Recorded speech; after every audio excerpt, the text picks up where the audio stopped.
susunod na programa ay Rated G. Ito ay pwede sa lahat ng manonood.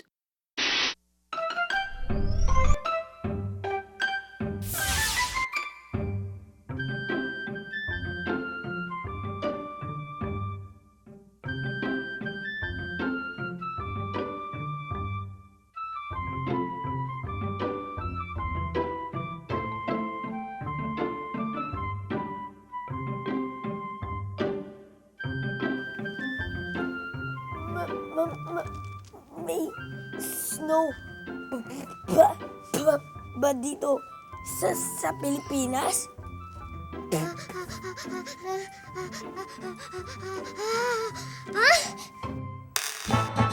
Why not ampalaya? Why not munggo at kalabasa? Why not gatas at keso? Why not, why not? Why not ampalaya? Why not munggo at kalabasa? Why not gatas at keso? Why not, why not? Why not, why not?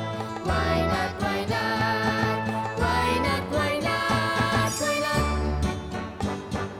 Why not? Why not? Why not?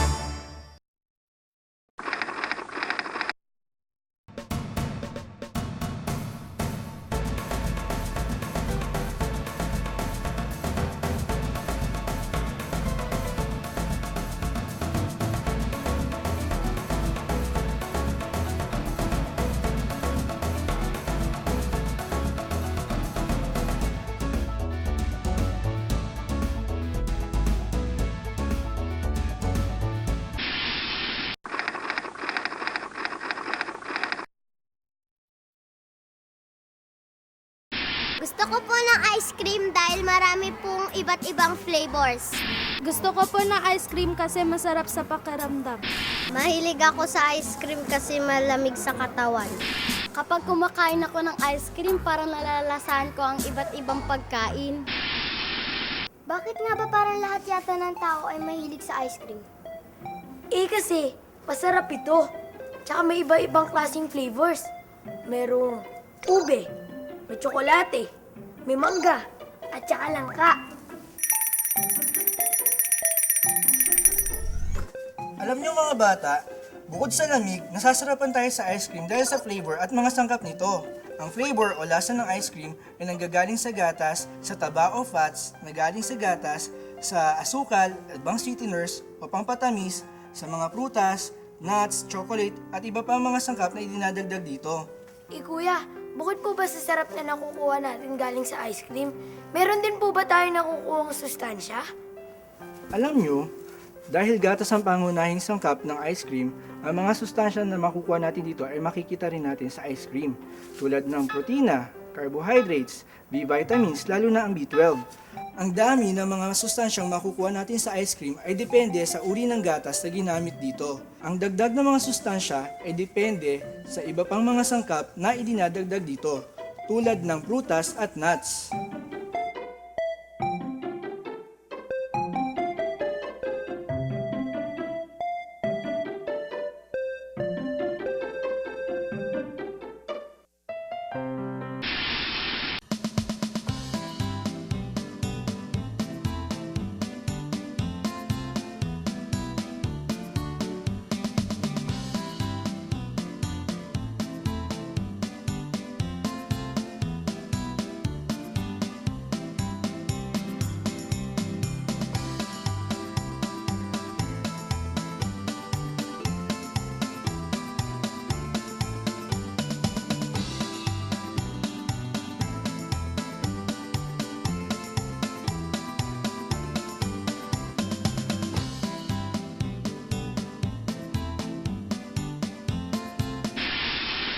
Kailan kaya unang nagkaroon ng ice cream? Noon bang panahon nang wala pang freezer, may ice cream na?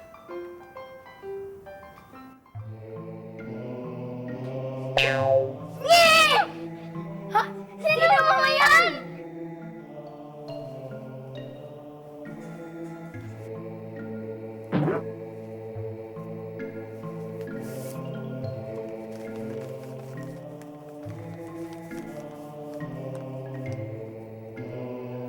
Noong unang panahon, sa Persian Empire, kaming mga Persyano ay naglalagay ng grape juice concentrate sa snow na kinukuha pa namin sa matataas na bundok. At kinakain namin ito na parang ice cream. Sa bundok lang po ba kayo kumakain ng ice cream? Aba, hindi. Kinukuha lang namin ng yelo sa bundok kapag taginit dahil wala ng snow sa kapatagan. At nakaimbento pa kami ng paraan para hindi matunaw ang snow kahit na taginit. Gumawa kami ng malalaking refrigerator sa ilalim ng lupa na di kailangan ng kuryente. Ang yakchal. Pinapanatili itong malamig gamit ang wind catcher. Bukod sa aming mga Persians, gumagawa rin ng ice cream ang mga Romans.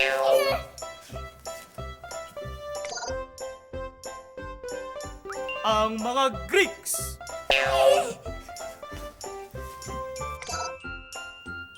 At ang mga Arabs.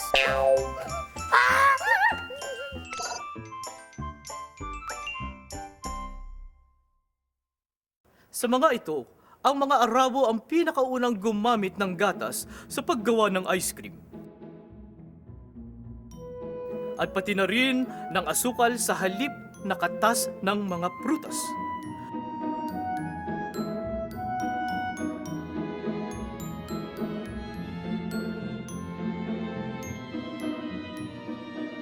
Noong 10th century, laganap na ang pagkain ng ice cream sa mga lungsod tulad ng Baghdad, Damascus, at Cairo. Grabe, sa sobrang hilig ng mga taong kumain ng malamig, kahit anong hirap gagawin nila. Hindi mo rin naman sila masisisi. Masarap naman kasi talaga ang ice cream. Pero hindi pantay-pantay ang lahat ng ice cream.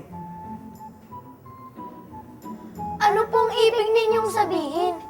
Ang sorbetes o ice cream ay di basta-basta yelong pinalamig at nilagyan lang ng lasa. Bagamat masarap din ang ice candy at halo-halo, ang ice cream ay kakaiba dahil sa lambot at kinis ng yelo nito. Yan ang tinatawag nating texture ng ice cream. Creamy! Ika nga! Hindi buo-buo ang yelo, wala kang malalasahang tubig, at tamang-tama lang ang pakiramdam sa ating bibig. Di gaanong matigas at di rin gaanong malambot.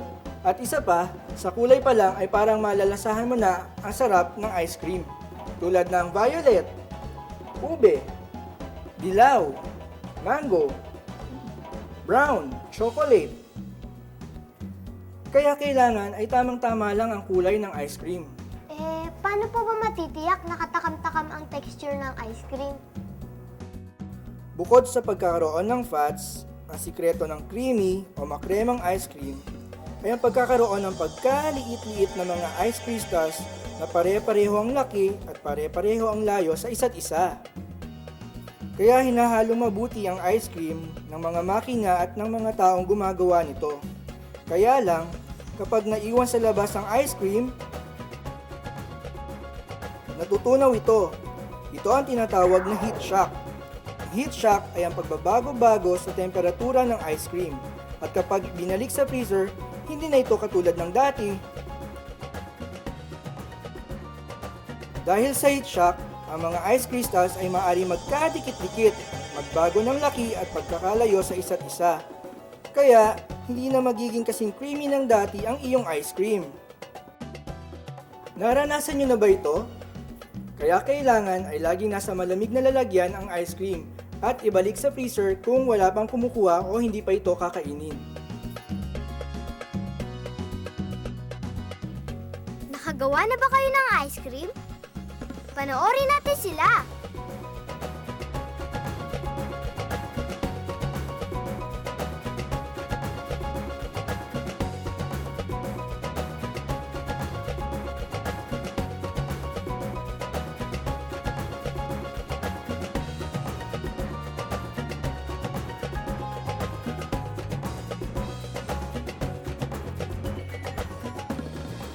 Yum! Ang sarap!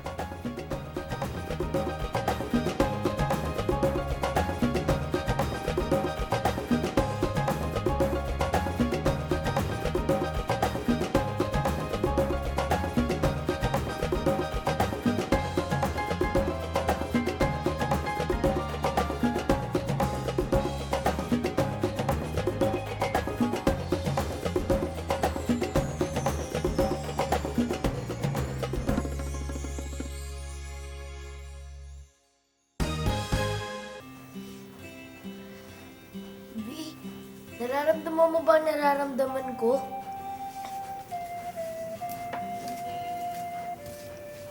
Medyo masakit ang tiyan mo. Ako rin.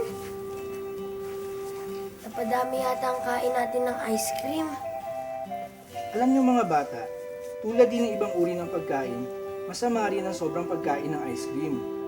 Ang ice cream ay punong-puno ng enerhiya na galing sa fats na nasa gatas. At may enerhiya din mula sa asukal na pampatamis at sa carbohydrates na taglay ng mga sangkap. Kaya nga, kapag kumakain tayo ng ice cream, ay may pakiramdam tayo na tayo ay parang sumisigla. Ngayon, kapag napakaraming taba at asukal ang nakain natin, nahihirapan itong tunawin ng ating mga bituka, kaya sumasakit ang ating tiyan. At kung lagi tayong kakain ng ice cream, kung linggo-linggo, kakain o kaya araw-arawin natin, maaari tayong tumaba ng sobra at magkasakit. Kaya kailangan, hinay-hinay lang sa pagkain ng ice cream. Pakunti-kunti lang nang hindi tayo magkaroon ng problema sa kalusugan.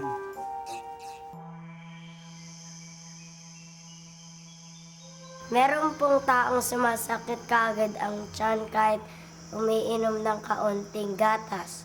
Pwede po ba silang kumain ng ice cream? Ang mga taong sumasakit ang tiyan pagkatapos uminom ng gatas ay may tinatawag na lactose intolerance.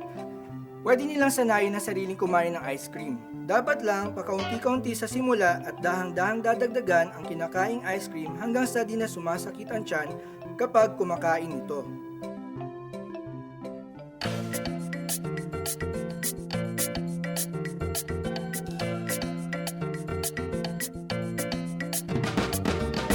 I'm so excited and I just can't hide it. Kakain kami ng ice cream and I like it. Sisig sa protina at saka enerhiya dahil sa gatas at iba't ibang sangkap ito'y masustansya. Pero ingat ka kapag sumobra, sasakit ang tiyan at masyadong tataba, you won't like it. Kaya ingat ka, pakonti-konti lang sa sukal at taba. Kapag sumobra, lagot ka, lagot ka. Alam nyo ba na may mga paraan para mas maging masustansya ang inyong ice cream? Bakit di nyo kaya gawing banana split? Parang ganito. Simple lang. Ilagay ang saging sa isang lalagyan. Maglagay ng ilang scoops ng ice cream.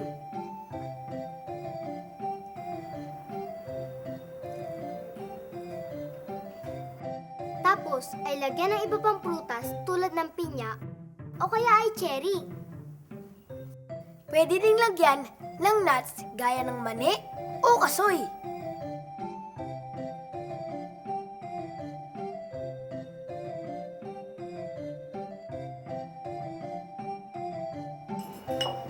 At syrup tulad ng tsokolate o iba pang flavor. Ayos, di ba?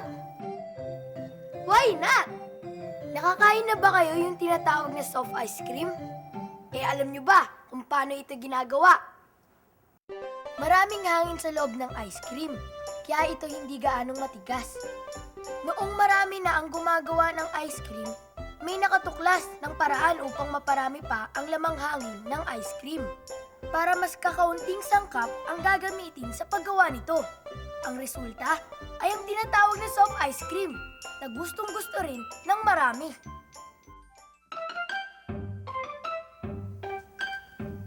Bakit kaya kahit mag-inom, masarap pa rin kumain ng ice cream? Gawa nga yan ng fats, asukal, at iba't ibang uri ng sangkap na siksik sa enerhiya. Kaya dapat, huwag masyadong maraming kain, ha? Siyempre, pangimagas o pang merienda lang. O ano, 1 round pa? Sige, isa pa. Tandaan! Kumain ng sari-saring masustansya pagkain araw-araw. Ito ang daan tungo sa kalusugan!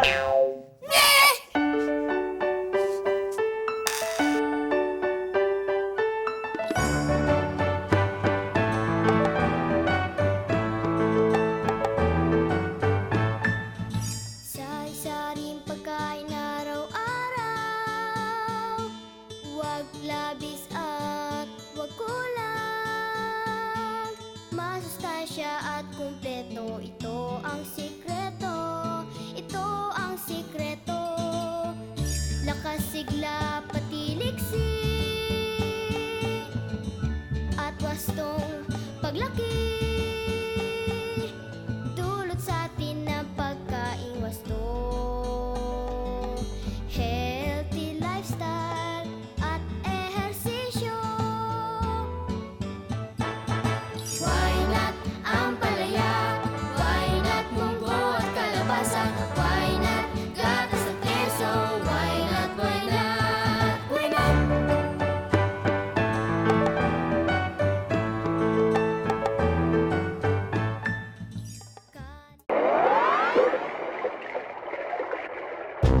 Palagiang i-check ang taas at timbang ng mga bata upang masiguro na tama ang kanilang paglaki. Kumonsulta sa doktor o nutritionist kapag hindi tumatangkad o bumibigat ang timbang ng iyong anak. Wastong nutrisyon, alamin, gawin at palaganapin.